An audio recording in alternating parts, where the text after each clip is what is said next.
1970s, Pinoys looked to the parts that normally get thrown out, like intestines and innards. These suddenly became valuable and reinforced the Filipino practice, walang tapon, walang sayang. That in turn brought out the isaw, a word that came from sausawan, where you dip the isaw. But that's just three of a variety of street food. There's even a day-old chick boiled or fried, and these days, chicken skin, found more often near bus stops, markets, or workplaces where an ordinary person can grab a quick snack for less than 10 pesos. Ano man ito, banana cue, kamote cue, turon man, kwek-kwek, or tokneneng. In these times of frugality and austerity, laman tiyan siya ng Pilipino at ng kanyang kultura.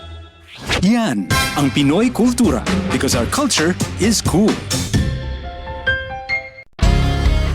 Paano nga ba mag-register para magkaroon ng schedule sa Bagong Pilipinas Presidential Action Center? Narito ang mga dapat gawin. Gamit ang iyong mobile device, pumunta sa eGovPH app. Pwede itong i-download mula sa Apple App Store o sa Google Play Store. Gumawa ng account. Ilagay ang email address, valid mobile number, pagkatapos ay makakatanggap ka ng one-time code sa iyong email. Gamitin ang code sa eGov app para sa verification ng iyong account at ng mga impormasyong ibinigay. Congratulations! Meron ka ng eGovPH app account.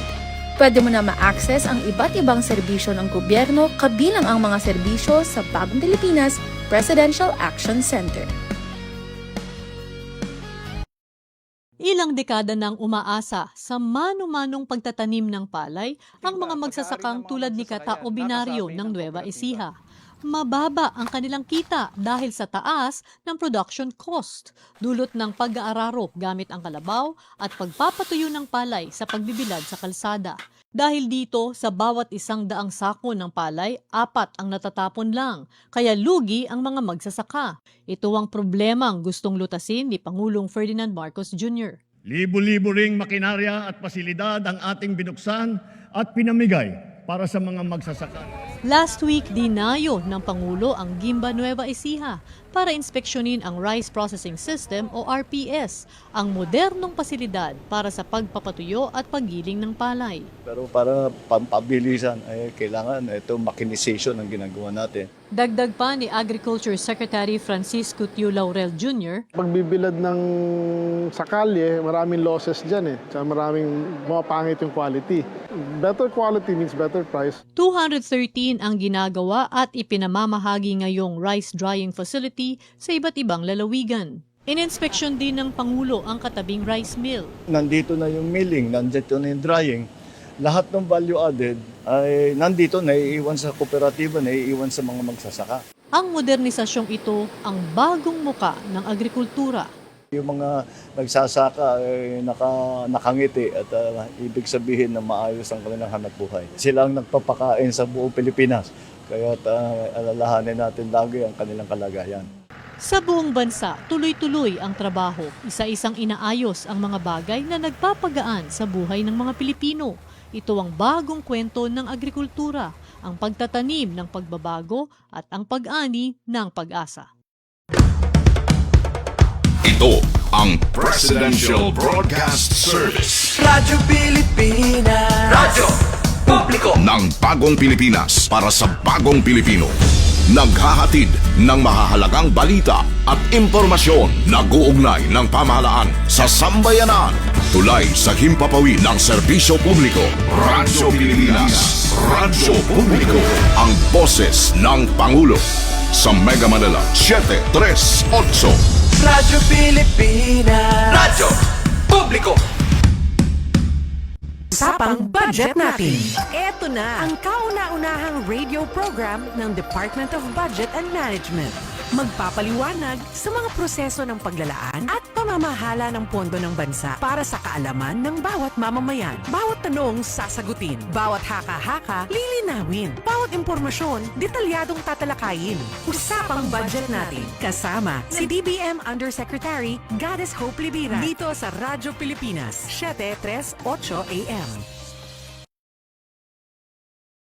Pilipinas, 7 minuto na po makalipas ang alas 5 ng hapon. Magandang hapon, Luzon, Visayas at Mindanao. At syempre po, sa lahat po ng mga nakatutok, Team Live o Replay man po kayo, Budget Peeps, welcome po sa ating ika-107 episode ngayong ika-10 ng Abril 2026. Tuloy-tuloy lamang po ang pagbibigay namin ng balita at impormasyon sa inyo na saan mang panig ng bansa at mundo kayo.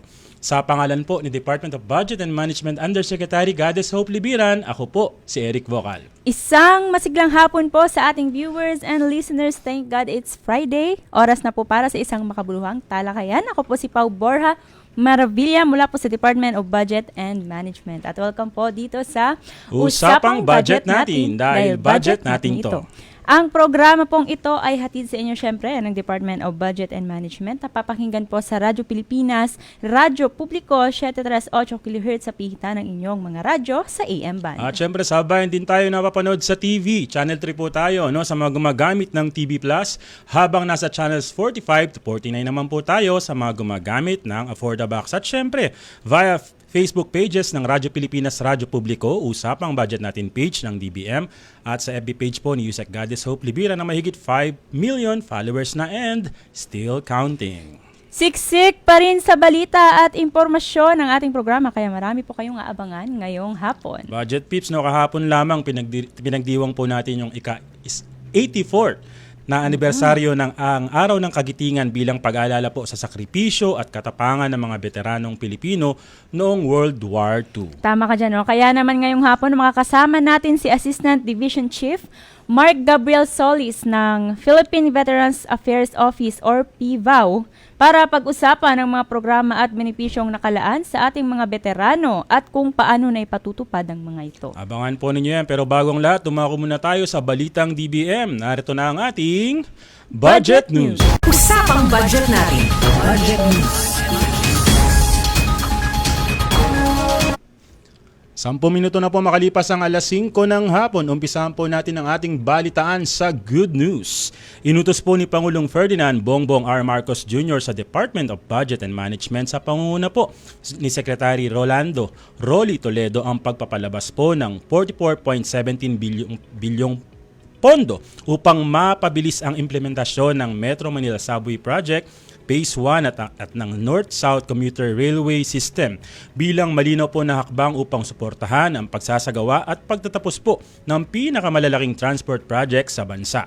Alinsunod po sa direktiba ng Pangulo na maghatid ng mas mabilis at mas maasang public transportation, inilabas po ng DBM ang pondo sa Department of Transportation upang tugunan po ang mahalagang loan proceeds requirements ng masigurong tuloy-tuloy ang konstruksyon at hindi mawawala ang momentum sa pagpapatupad po ng mga nasabing proyekto.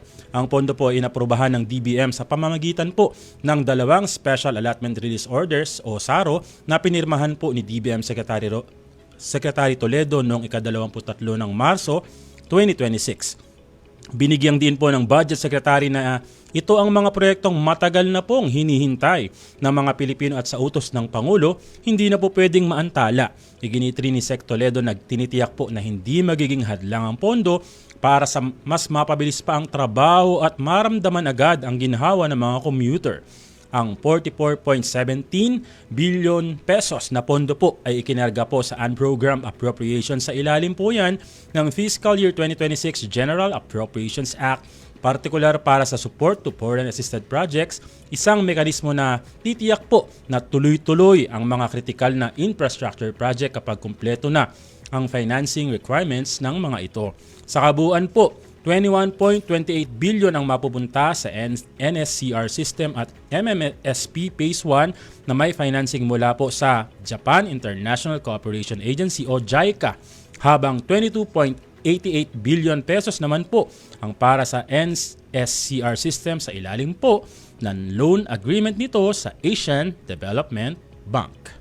Sa iba pang mga balita, nag-release ang Department of Budget and Management ng 16.5 billion pesos sa Department of Public Works and Highways or DPWH upang mabayaran ang kanilang due and demandable accounts payable sa utos ni President Bongbong Marcos na paigtingin ang infrastructure spending at palakasin ang ekonomiya.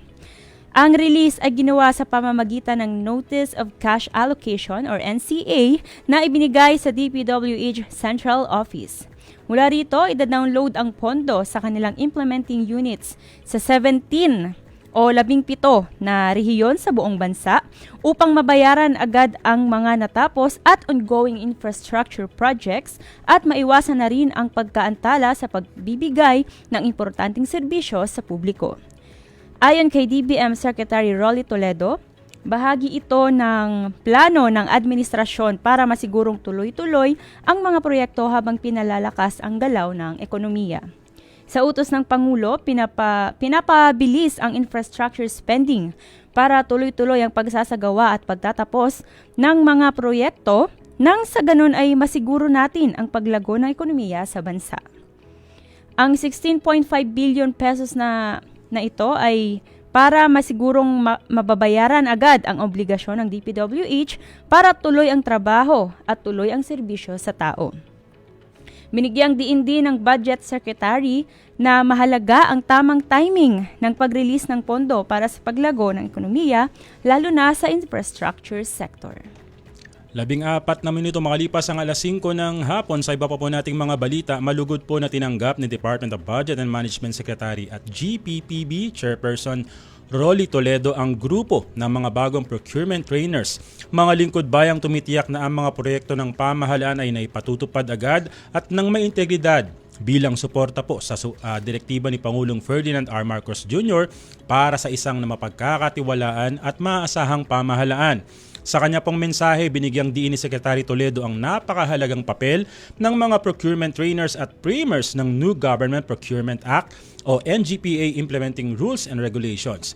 Ayon sa kanya, sila ang mga nagtataguyod sa maasahan at mapagkakatiwalaang public procurement system ng bansa na nagsisilbi pong tulay upang maramdaman ng mga Pilipino ang mga benepisyong dala ng mga proyekto ng pamahalaan.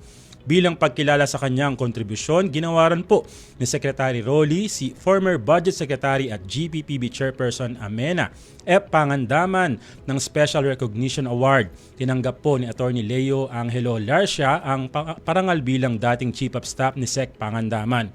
Kasama rin kinilala sina Deputy Executive Secretary for Support Services and Auxiliaries at dating GPPB Technical Support Office Executive Director Attorney Dennis Santiago, DBM Undersecretary Janet Abuel at Assistant Secretary Andrea Celine Magtalas para po sa kanilang kontribusyon sa pagsusulong ng mga reforma sa procurement. Nagsagawa po ang DBM Regional Office 7 ng learning and development activities para sa mga piling graduating accountancy students mula sa Visayas at Mindanao noong March 11 at 25, 2026. Alinsunod po ito sa mandato ng Department of Budget and Management sa ilalim ng pamumuno ni Secretary Rolly Toledo na itaguyod ang transparency sa pamamahala ng pondo ng bayan. Sa kanyang mensahe, hinikayat ni DBM Regional Office 7 Director Maricor Bakyal ang 120 estudyante na paghusayin ang kanilang kaalaman at kakayahan bilang paghahanda sa kanilang tatahaking karera. Binigyang diin din ni Director Bakyal na bukod sa talino at technical expertise, mahalaga rin sa larangan ng serbisyo publiko ang mga katangian gaya ng integridad, respeto, disiplina at pakikipagtulungan. Layunin ng aktibidad na mabigyan ang mga estudyante mula sa St. Joseph College sa Maasin City at Mindanao State University Iligan Institute of Technology ng mas malinaw na kaalaman tungkol sa DBM at sa mandato nito. Tinalakay din dito ang public financial management, budgeting process at kung ano nga ba ang papel ng ahensya sa prosesong dinadaanan ng national budget. Ibinahagi rin po dito sa mga mag-aaral kung paano pinaplano, minomonitor at pinaglalaanan ng pondo ang mga programa sa national budget upang mas maunawaan nila kung paano ito nagagamit ng maayos at may pananagutan. 17 minuto makalipas ang alas 5 ng hapon para po sa ating panghuling balita ngayong hapon na ito. Inanyayahan po ni Department of Budget and Management Assistant Secretary Diana Camacho Mercado ang mga kababaihan na mangarap po para sa kanilang mga sarili. Sinasalamin ito ang impluwensya ng pamumuno ni DBM Secretary Rolly Toledo na binibigyang halaga ang boses ng taong bayan. Sa kanya pong mensahe bilang Vice Chairperson ng DBM Gender Focal Point System at Head ng Gender and Development Technical Working Group, binigyang din po ni ASEC Camacho Mercado ang kahalagahan ng Tree of Hope sa pagbibigay lakas sa mga kababaihan na mangarap at pagsikapang abutin ang kanilang mga pangarap.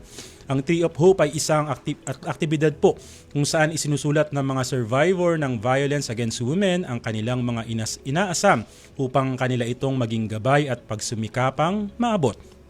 Ayon kay Asek Diana, ang programang ito ay paraan naman ng DBM para pagbutihin po ang paglilingkod sa taong bayan sa pamamagitan ng pakikipagkapwa-tao. Aniya, naalala ng mga taga-DBM na ang serbisyong publiko ay hindi lamang po sa ginagawa sa opisina kundi sa mga pagkakataon na ganito upang makilala ang mga taong pinaglilingkuran. Ang Abot Kamay program ay ang community outreach initiative ng DBM na naglalayong ilabas po ang serbisyo publiko sa mga opisina tungo po sa komunidad na pinagsisilbihan nito.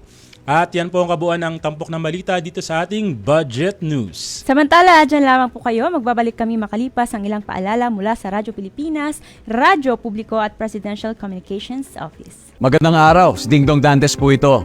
Nakatira ka ba malapit sa dagat? Uy, sana all by the beach. Pero alam mo bang at risk kayo sa storm surge o daluyong ng bagyo? Storm surge ang tawag sa malalaking alon na nabubuo dahil sa malakas na hangin. At hindi lang ito basta-basta alon na. Pwede itong lumaki ng katumbas ng 2 palapag na bahay. Intense! Kaya naman, kung may banta ng storm surge sa inyong lugar, mag-evacuate na agad bago pa man dumating ang bagyo. Hindi na kailangan magpanik dahil #panatag ang may alam. Maging panatag Pilipinas. Welcome po namin kayo sa ngalan ng ating mahal na Pangulo Ferdinand Marcos Jr. Welcome home natin ang ating mga kababayan na mula sa Middle East. Meron tayong mga social workers who can do mental wellness first aid. Meron rin tayong sustainable livelihood program para makapagsimula sila ng mga maliliit na mga negosyo. Pagka wala tayong ganito, yung mga produkto natin na tumatagal, pipilitan kayo ibenta dahil masisira, hindi magagamit. Kaya nga namin ginawa ito para mas magandang kita ng ating mga farmer. Sa ngayon po, itong bagong sistema na may solar na po kami, malaki pong kagaanan to para sa amin. Ang laki po ng naitulong nito, ang laking pagbabago para sa aming mga magsasaka. Nandito ako para tiyakin na yung aming ginagawa na fuel subsidy ay maayos. Hindi lamang dito sa Metro Manila pero all over the country na ito. Ang gusto natin, as convenient as possible, as easy as possible, at as quick as possible na matiyak natin na maging maayos ang kanilang pagbiyahe. Hindi natin kontrolado ang presyo ng langis sa mundo. Isa lamang ang aming pamantayan. Agarang, pinakamabilis at direktang mararamdaman ng ordinaryong Pilipino, hindi bukas, hindi sa susunod na linggo. Ngayon, sa pagkain, sa pamasahe, sa kuryente, yan ang mga hakbang na aming inuuna. Sinabi ko sa DOH na tiyakin na makakapagpadala tayo ng mga doktor sa lahat ng munisipalidad, lalo na sa mga lugar na hindi madaling abutin at kulang ang serbisyo medikal. Ngayon po, meron na kaming pag-iimbakan ng aming mga inaning sibuyas. Tsaka mas nabigyan kami ng atensyon ngayon, mas dinidinig kami ng gobyerno sa mga hinaing namin. Ramdam namin ngayon na talagang ang focus niya ay tignan kung ano yung sitwasyon ng mga magsasaka. Lahat ng kailangan namin nandito na. We don't have to go to other places. Nakikita ko doon ang mga kababayan natin na nagpupunta na lang kapag malubha na ang sakit. Dito ako para ibigay sa kanila aking serbisyo na tulungan sila. maiiwasan ang traffic dito. It will save approximately 1/2 hour ng traffic sa ating mga commuter, sa ating mga travelers. Patuloy natin pinabubuksan lahat ng mga kalsada upang mas madali ang magiging travel sa ating mga kababayan, lalong-lalo na ngayon na may Holy Week. Be law enforcers who will bring closure and justice to our people, and never forget your duty to the Republic. Always keep in mind that your oath is tied to the Republic and the Filipino people alone.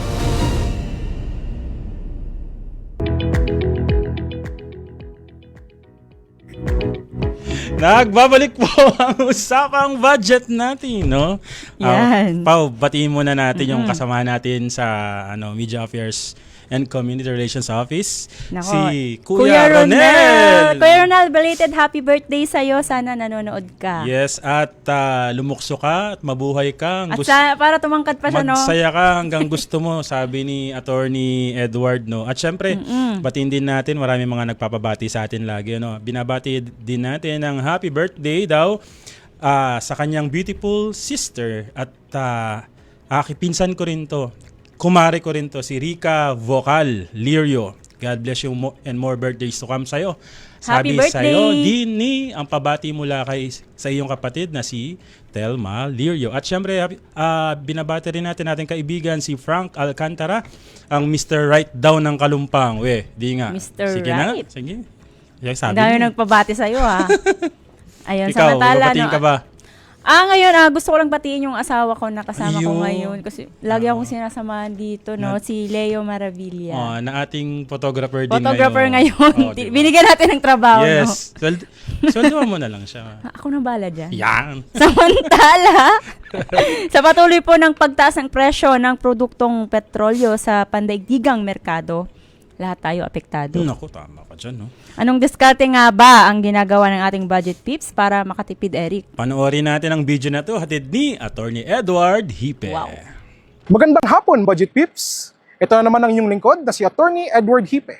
Sa patuloy na pagtaas ng presyo ng gasolina, hingan naman natin ng budget tips ang ating mga kapwa Budget Peeps. Tara! Ano pong pangalan nyo? Bernard Aguilar. Bernard Aguilar, siya po isang ating kababayan na nagtitinda po dito. Ang kanya pong produkto ay mga mais, mangga. Kaya Bernard, meron po ba kayong tipid tips para sa ating mga kababayan upang paano po makapagtipid ngayong tumataas po ang presyo ng mga bilihin, ng gasolina? Ngayon, gumawa ako ng kalan na dekahoy. Pwede sa kahoy, pwede sa uling. Ngayon, yun ang ginagamit ko ngayon. Pagluluto, mas malaking tipid yung nagagawa niya. Mag-usap nga lang. Kasama po natin si Sir Raul Abunda. Isa po siyang ating kababayan na nagtitinda po, negosyante ng pizza dito po sa kabaan ng Department of Budget and Management. Kuya, ngayon po, paano po kayo nakakapagtipid para kahit paano makaahon po sa ating pamumuhay? Hindi na paikot-ikot, i-standby na lang. Umasa na lang sa mga bibili yan. Sana makaswerte yung gano'n. Kasama po natin ngayon si Kuya Reggie. Ngayon po, paano po kayo nakakapagtipid ngayon? Ano pong ginagawa niyong mga pamamaraan para makapagtipid kahit paano? Ngayon patuloy na pagtaas ng presyo ng gasolina. Hindi dapat na bibilin. Hindi namin binibili. Pagkain lang pang araw-araw, okay na. Dati ba, nag-iikot-ikot pa ba kayo nung mga bago tumaas ang presyo ng mga gasolina? Dati nagkaroon sa gasa. Ngayon hindi na. Dahil mahal na gasolina, stay put na lang. Pag may sasakay na lang, doon ako maalis. Ano po pangalan natin, Kuya? Jay Buson po. Ang ginagawa ko lang dito, nagpapaparking po ako ng motor. Kung magkano lang iabot sa akin, tinitipid ko para may pangkain ako. May tips po ba kayo upang paano mas magtipid ngayong mataas ang presyo ng ating gasolina? Ang ginagawa ko lang, sir, nakapagtipid ako. Kung ano lang yung murang bilihin, yun lang ginagawa ko, sir. Pag sapat na sa akin, tumakain ako isang araw, okay na sa akin yun. Binabudget ko yung kinikita ko pag napag-parking ako eh. Kuya, ano po pangalan nyo? Kenneth. Ano pong hanap buhay natin, boss? Tricycle driver. Ngayon pong tumataas ang ating presyo ng gasolina, may bibigay pa rin ba kayong mga tipid tips na ginagawa nyo bilang tricycle driver para kahit paano maibsan ang epekto ng pagtaas ng gasolina? Meron siguro, bawas ng siguro, pagbiyahe yun. Hindi mo isasagad yung biyahe mo, ganun. Para hindi ka masyadong maano sa gasolina. Tamaan ng increase ng gasolina. Konting higpit pa ng sintron, mga budget pips. Hindi man biro ang ating suliraning kinakaharap ngayon, ang mahalaga ay matutunan natin magtipid sa araw-araw nating pamumuhay. Ito ang inyong lingkod, Attorney Edward Hipe. Till next week, mga budget pips. Ang cute ni Attorney. Yes!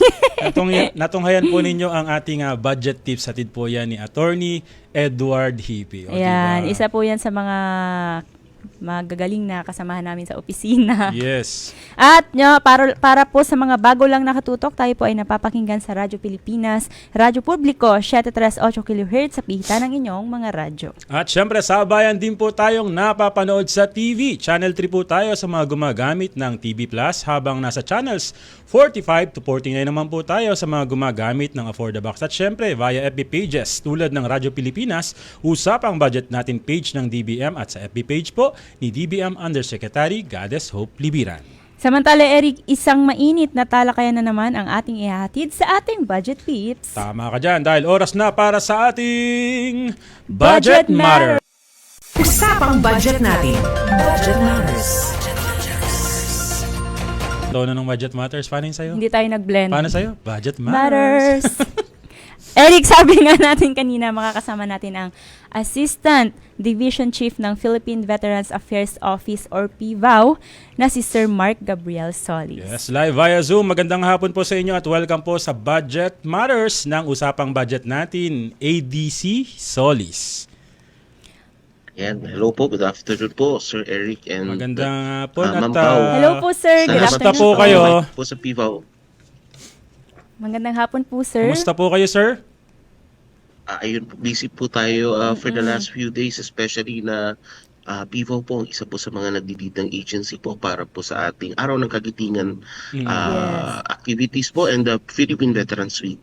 Sir, para po sa alaman po ng lahat, ano po ba yung mandato ng Philippine Veterans Affairs Office at paano po ba nakatulong yung tanggapan po ninyo na maisulong po yung karapatan at kapakanan po ng ating mga veterano, at maaari ba ninyong linawin kung sino-sino yung saklaw po na mga kliyente ninyo?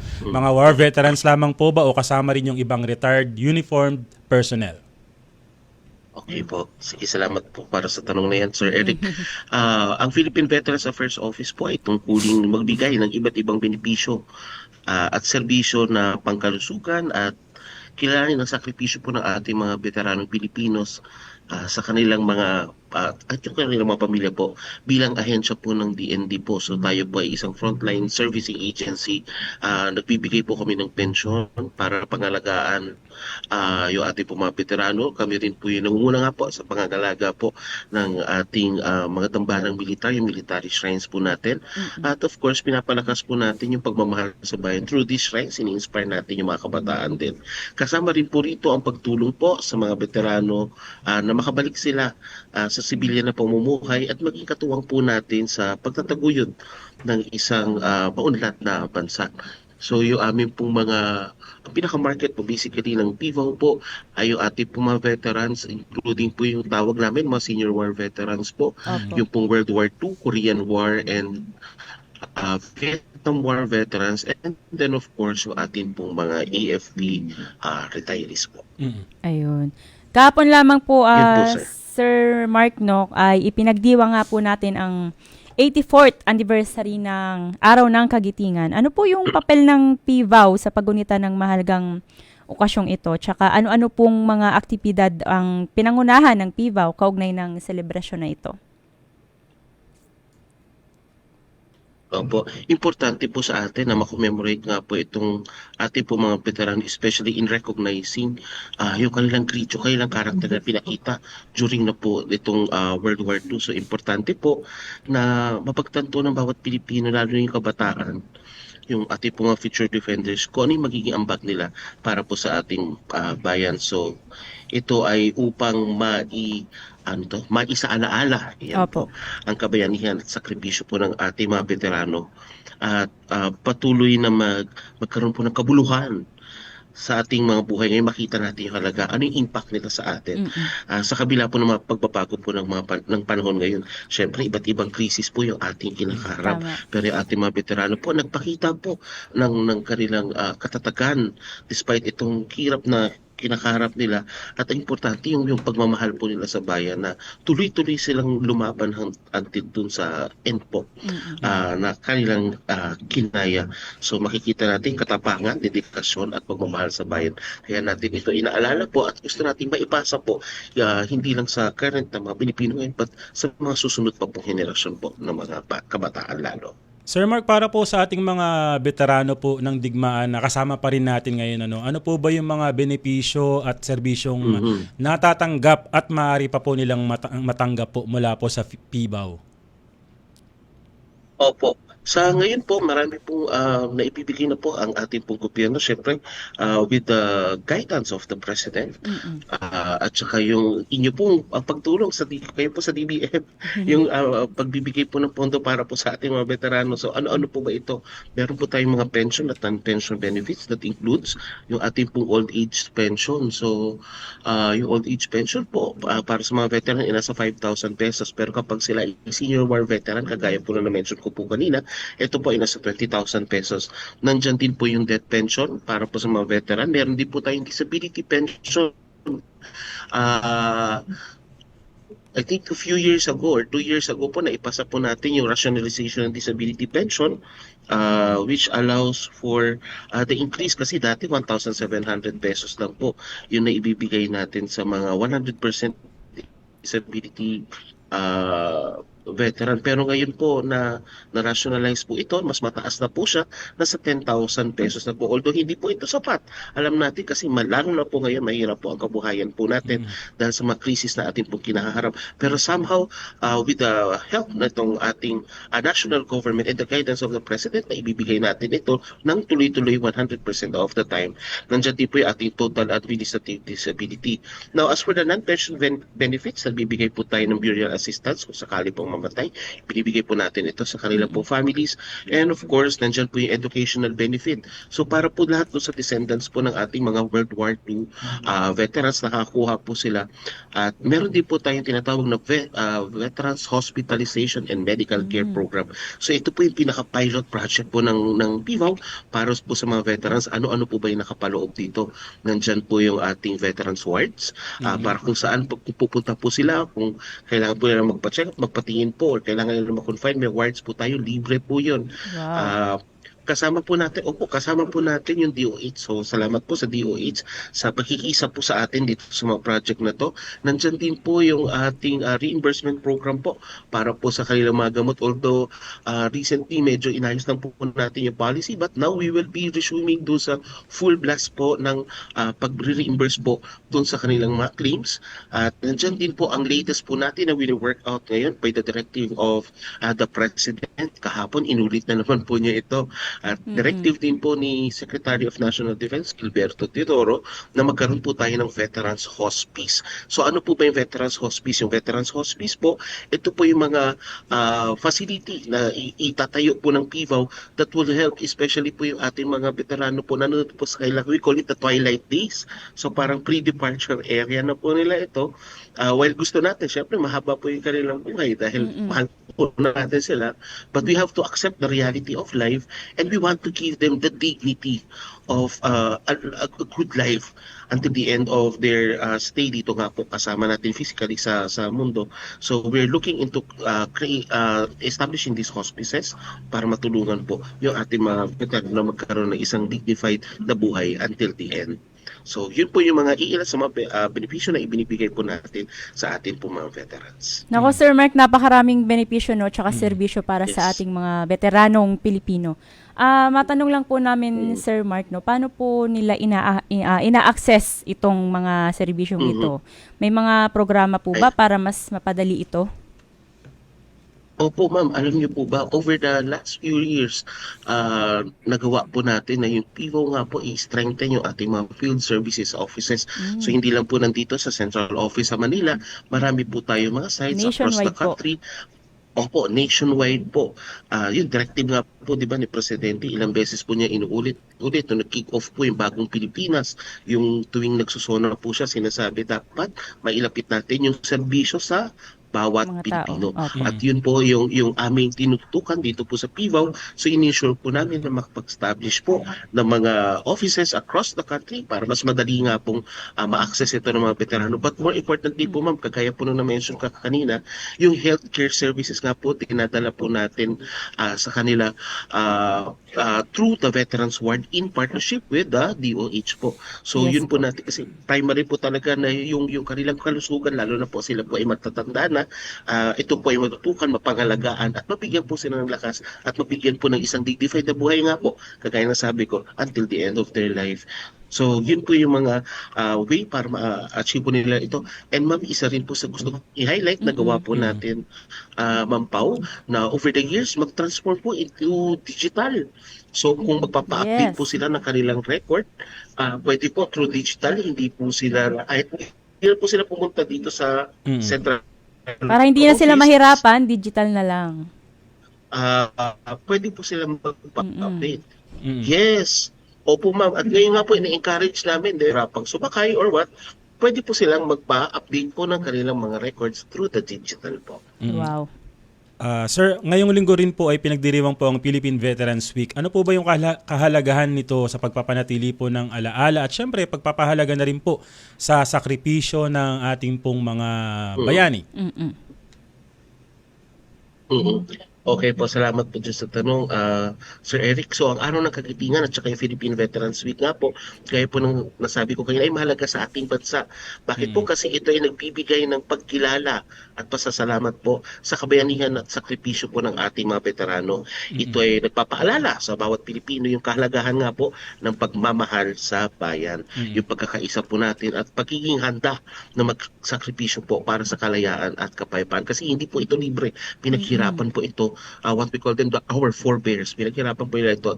Nawa maging ito ay inspirasyon po sa mga susunod na mga Pilipino po, lalo na nga po sa kabataan. So nagsimula po ang pagkunita sa araw ng Kagitingan bilang pag-alaala sa kabayanihan po ng mga Pilipino at mga Amerikano na lumaban po noong panahon ng giyera ng World War II po. Yes po. Particular po sa labanan po doon po sa Bataan. So kahapon po nanggaling din po ako doon sa Bataan po. Ito ay opisyal na itinakda bilang isang pambansang paggunita upang parangalan po yung kanilang tapang at sakripisyo sa pagtatanggol sa bayan laban po sa mga mananakop po. So yung April 9 po ay isang mahalagang araw po para sa atin sapagkat ito ay araw ng pagbagsak ng Bataan noong 1942.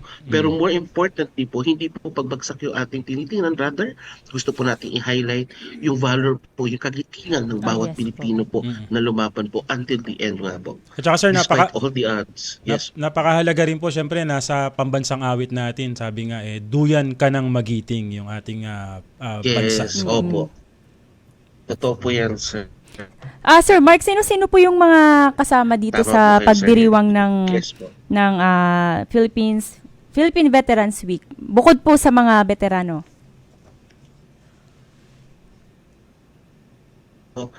Nandiyan po, of course, yung National Historical Commission of the Philippines, NHCP po.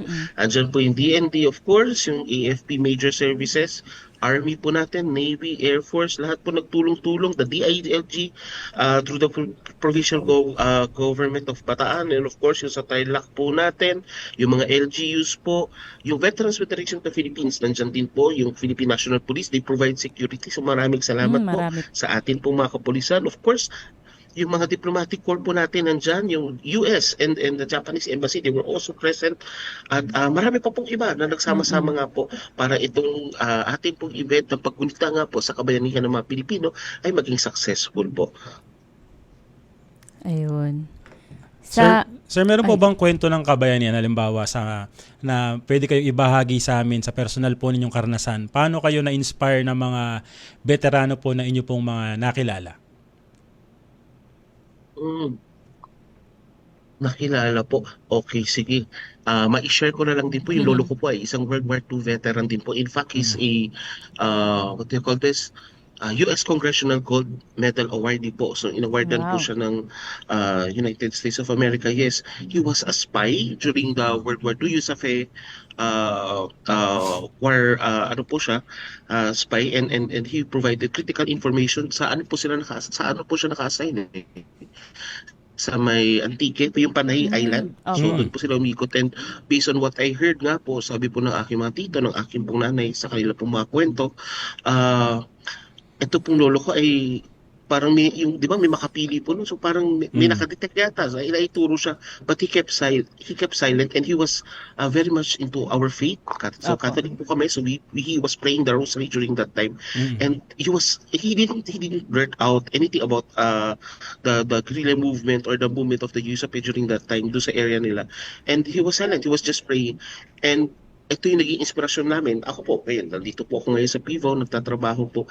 It gives inspiration po sa akin na talagang somehow maging mabuti sa aking pagtrabaho dahil yung aking din pong sariling lolo ay minsan naging veterano po ng Pilipinas. So wala na po siya ngayon. So, but he inspires us continuously, hindi lang po sa akin po mga kapatid at sa buong pamilya po namin. Ayun. Sir, may isisingit lang po kasi parang gusto lang nating balikan, no, yung parang nung isang araw may nakita po ako na yung isang pinakamatanda na war veteran, halimbawa sa Davao po, ay namatay po. Ano po ba yung balita po doon? War veteran. Sir, I would have to check on that po, sir, regarding this news. I'll have to check with our public affairs office, and maybe we can give you an update regarding ito pong war veteran po natin. Okay. For the record na lang po, sir, gaano po kadami po ngayon yung ating pong war veteran sa buong Pilipinas po? Kung meron po tayong data sa ngayon. As of today, they are below 1,000 na po, sir. At ito po yung kasama na po dyan yung Korean War veteran po natin, yung ating World War II veterans, and ang atin pong mga Vietnam War veteran, we call them the senior war veterans. I think around, if I'm not mistaken, based on records, they're around 700 to 800. So paunti na lang nga po ng paunti. And based doon sa aming calculation, dadating po talaga yung time na yung PIVAW po, iba na po ang pagdilingkuran ng mga veterano po, yung mga AFP retirees na po, dahil yun nga po, itong ating mga senior veterans talaga dadating po yung time na mamamahinga na rin po sila. Kaya itong nilalakad po ng PIVAW, sinusulong po ng PIVAW na habang buhay pa po sila, mabigyan po sila, ma-recognize po sila through the Congressional Gold Medal awardings, mabigyan po sila ng pagkilala, ma-celebrate po sila during itong mga kagaya ng Philippine Veterans Week at Araw ng Kagitingan activities po natin, mabigyan po sila ng parangal habang nabubuhay pa po sila. And of course, the other benefits that they can enjoy dito po, kagaya ng mga nilalakad nga po namin, may partnership po pala tayo, nakalimutan ko i-mention po, sir, ipa-plug ko na rin. Sige po. Yung ating po mga veterans, they can use yung atin pong mga VIP lounges po. So may pilot po kami tinitest sa Zamboanga International Airport po, may VIP lounge po. So that's one way also of recognizing yung stature po ng ating mga veterans on their contribution sa country. So hopefully ma-work out po namin ito. This is a partnership with the DOTR CAAP. Hopefully there would be 27 across the country po na VIP lounges na pwede po nilang ma-stay. So watch out lang po sa page po ng PIVAW for the official VIP lounges na pwede nyo pong ma-stayan po. Ayun. Sir Mark, gusto ko lang po matanong, no, balikan lang po natin yung konting ano lang po balik sa benefits. May mga challenges din po ba yung mga veterano sa pagproseso po ng kanilang mga benepisyo? Paano nyo po ito ina-address? Halimbawa po sa mobility issues or access to technology. Yes, ma'am, totoo po yan. Totoo po yung sinabi niyo, Ma'am Pao. Kasi kagaya nga po, yung ating po mga senior war veteran, ayan, marami po sa kanila hindi naman po gumagamit talaga ng cellphone or nakaasa po minsan sa mga kaanak po nila. That's why kami po dito sa PIVAW, we encourage them na ito, yung kanilang mga kamag-anak po, lalo na po yung mga apo, to show if their love, their recognition of the efforts nga po ng kanila pong mga lolo, lola na veterano po. Na, somehow tumulong po sa technology. Marami pong instances, minsan pag nag-audit po ako, auditor din po kasi ako sa PIVAW, so makikita ko po kapag nagkakandak po yung aming records division, nagpapa-update po sila. They use itong digital, ang nagpipindot-pindot po dun sa cellphone po ata yan, sa computer, lalabas makikita nyo naman po, makaanak naman po ilang mga bata. So nakakataba ng puso kapag nakikita natin itong mga apo nila, mga anak nila, tinutulungan po sila kasi that's one way of showing recognition of our veterans begins at home. So yun yung gusto nating sa tulong rin ng kamag-anak, no, kailangan din para maka-avail ng serbisyo. Totoo po. Sir, sa ngayon po, no, syempre, alam naman po natin yung panahon ngayon, panahon ng Gen Z, mga kabataan ngayon. So, paano po ba natin hinihikayat po yung mas batang henerasyon po na pahalagahan po, patuloy na pahalagahan po yung sakripisyo po ng mga veterano? Okay. Sir, sa ngayon po, meron po tayong mga isinusulong nga po ng mga batas para po ma-propagate itong heroism po ng ating mga veteran. Include ko rin po pala Boy Scout of the Philippines. Nandun din po pala sila. So isa po sa mga malaking grupo during the event po, Boy Scout of the Philippines. So ito ay mga kabataan. So nandun po sila sa mga event natin, ini-invite po natin sila. Pero siguro mas maganda kung mas marami po tayong mga batas, mga polisiya po nga na maisasama yung pag-aaral tungkol po sa World War II o sa heroism po ng ating mga veterans po. Kasi yun yung paraan natin na para magkaroon po sila ng what do you call this? Yung kanilang cognitive domain, yung kanilang pag-iisip, yung kanilang awareness ay mas tumaas pa regarding to po sa mga values, mga character na ipinakita po ng ating mga veteran. So, isinusulong po yan na maisama po siya sa educational system po natin, yung pag-aaral po tungkol po sa World War II history. Ayan. So, yun po yung isang pamamaraan. Plus, nagtatayo din po ang PIVAW ng mga what do you call this, sir? Yung mga libraries across the country, Veterans Corner po sa mga libraries across the country para may magkaroon po sila somehow yung mga kwento ng mga veterano, makilala nila. Nakipag-partner din po yung PIVAW sa mga different groups na nagpo-promote po ng makabuhay po ng mga veterano. Meron nga po kami isa naging partner, nag-create po sila ng mga comics. Comics po para ma-promote nga po yung buhay po ng ating mga veteran. And hopefully dumami pa po itong mga efforts na to. Not just PIVAW kasi maganda pag ma-involve po especially the private even the private organizations ma-involve po dito kasi ito ay hindi lang po kumbaga gawain ng iisang ahensya o iisang grupo, but rather it's a collective effort po ng every Filipino kasi ito mga values nga po na pinakita ng ating mga veterano gusto natin ma-embed po sa bawat isip at puso po ng bawat Pilipino. Sir Mark, dahil po usapang budget natin ito, no, ano po ba yung inyong mensahe sa ating mga veterano? Siyempre, pagdating po sa pag-manage din po ng mga natatanggap po nila mga pension at siyempre mga benepisyo na rin po. Baka may tips po kayo. Okay po. Unang-una po sa atin pong mga veterano, gamitin po nila ng tama po yung kanila pong mga nakukuha pong pension. Hopefully, especially for their health. Minsan may mga maririnig po kaming kwento rin po kasi na nai-involve po sila doon sa mga loan sharks and all. But hopefully, they get to realize na itong pera, ito ay supposedly para makatulong nga po sa kanilang pangangailangan, lalo po sa kanilang kalusugan. So kami naman po sa PIVAW, we keeps on looking for mga bagong nating partners that would help them or empower them not just socially but also economically. So kami po dito sa Veterans Affairs Management Division, isa po sa mga trabaho namin is to look for organizations like the private sector at i-engage sila na to partner with us and work with our veterans para nga po ma-reintegrate sila sa society. Kumbaga, kung gusto nila mag-upskill, mabigyan sila ng upskilling, retooling, and even mga opportunities na makapasok po ng trabaho ulit as a private society once they retire from service. Tapos, aside from that po, napagamit nga po ng kanilang nakukuhang pension para maging malusog. Pangalawa po, yung makaisa po tayo sa pagsusulong ng mga adhikain po ng mga veterano.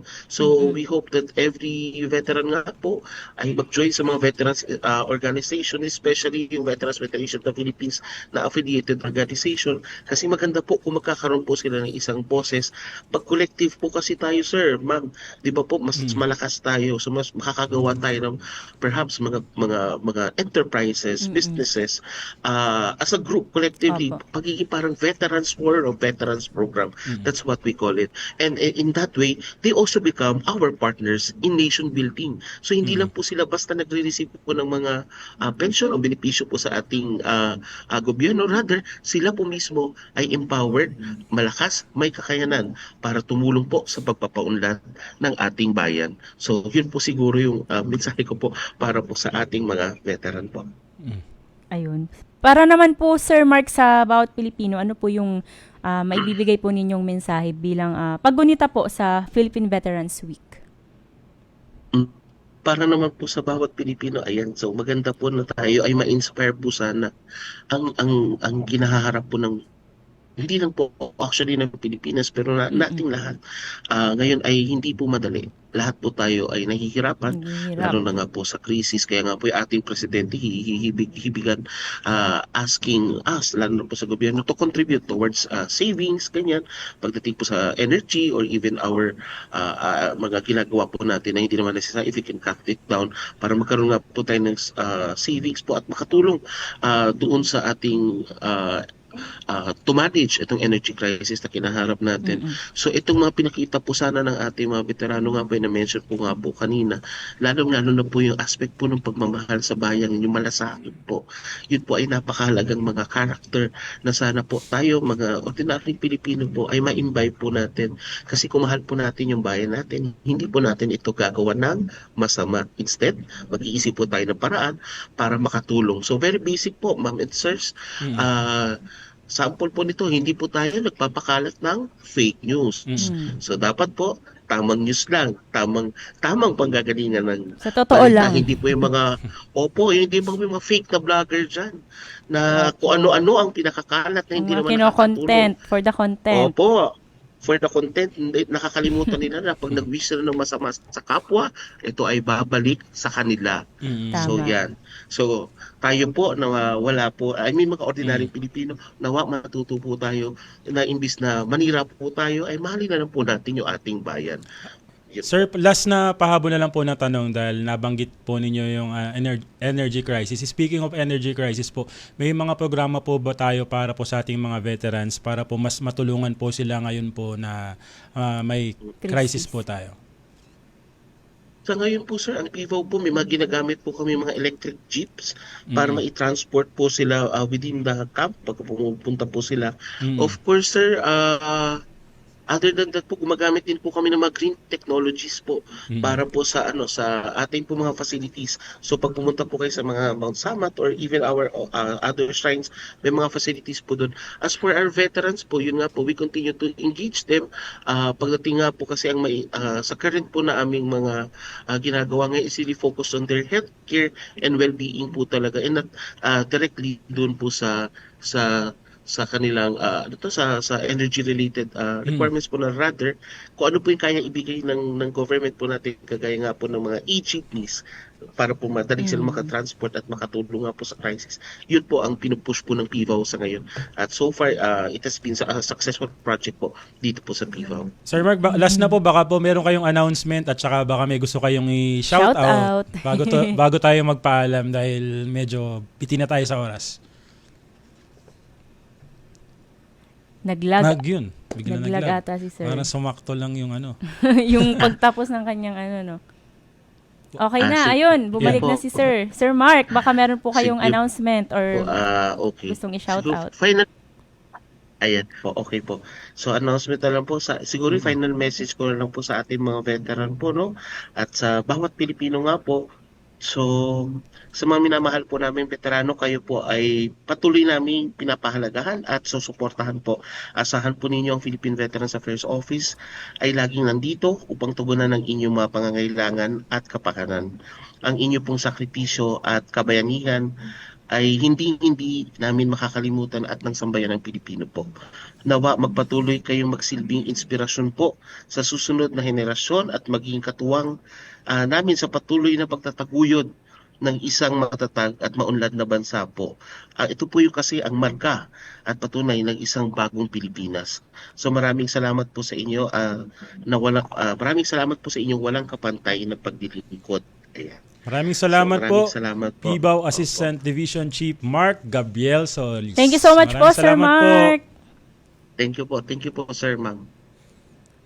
Nakakatawa naman. Ang daming serbisyo pala ng benepisyo at serbisyo binibigay nila. At bago tayo magtapos, batiin mo na Shout natin out. mga belated happy birthday kay Ate Minda Hamor Buergo. Ayan, isa Happy sa birthday mga po. supporter natin yan sa Kalumpang. At happy watching kay Boss Michael. Hello sa'yo. At happy birthday sa kaibigan ko si Rebecca Mateo. Ang Mula din daming sa may birthday barangay ngayon, Kalumpang.